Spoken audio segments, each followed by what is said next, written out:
Welcome to the channel friends. ரொம்ப ஸ்பெஷலான பர்சன்ஸோட அக்கேஷனுக்கு நம்ம ரொம்ப ஸ்பெஷலான கிஃப்ட்டை தேடி கொடுப்போம். அப்படி என் அண்ணன் பொண்ணுக்காக நான் வாங்கின ஒரு கிஃப்ட்டை பற்றி தான் இந்த வீடியோவில் பார்க்க போகிறோம். நான் செலக்ட் பண்ண கிஃப்ட்டு கஸ்டமைஸ்டு சில்வர் காயின். எப்போவுமே ஒரு ஞாபகார்த்தமாக இருக்கட்டும் அப்படிங்கிறதுக்காக தான் நான் இந்த மாதிரி கிஃப்ட் சூஸ் பண்ணேன். நிறையா டாய்ஸு, ட்ரெஸ்ஸு இதெல்லாம் எப்போவுமே கொடுக்குற கிஃப்ட்ஸ் தானே, கொஞ்சம் டிஃப்ரெண்ட்டாக இருக்கட்டும். அவள் எவ்வளோ பெரிய பொண்ணானதுக்கப்புறமும் திருப்பி எடுத்து பார்க்குறதுக்கு நினைவாக ஒரு மெமரபுளாக இருக்கட்டுங்கிறதுக்காக தான் இந்த கிஃப்ட் டிசைன் பண்ணேன். இது வாங்கி அன்பாக்ஸ் பண்ணப்போ ஐம் ரியலி ஹாப்பி. என்ன கொஞ்சம் சைஸ் கொஞ்சம் சின்னதாக இருந்துச்சு நான் எக்ஸ்பெக்ட் பண்ணதை விட. இது வந்து 10 கிராம்ஸில் நான் வாங்கினேன். 1445 வந்துச்சு. 20 கிராம்ஸ் வாங்கினா இன்னும் கொஞ்சம் பெருசாக இருந்திருக்கும்னு நினைக்கிறேன்.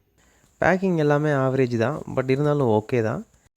உங்கள் அன்பானவங்களுக்கு ஒரு அழகான கிஃப்ட் தர விரும்புனீங்கன்னா நீங்களும் இதை ட்ரை பண்ணி பாருங்கள், நிச்சயமாக பிடிக்கும். எல்லா விதமான அக்கேஷனுக்கும் காயின்ஸ் கஸ்டமைஸ் பண்ணிக்கலாம். நம்ம ட்ரை பண்ணி பாருங்கள். truesilver.com.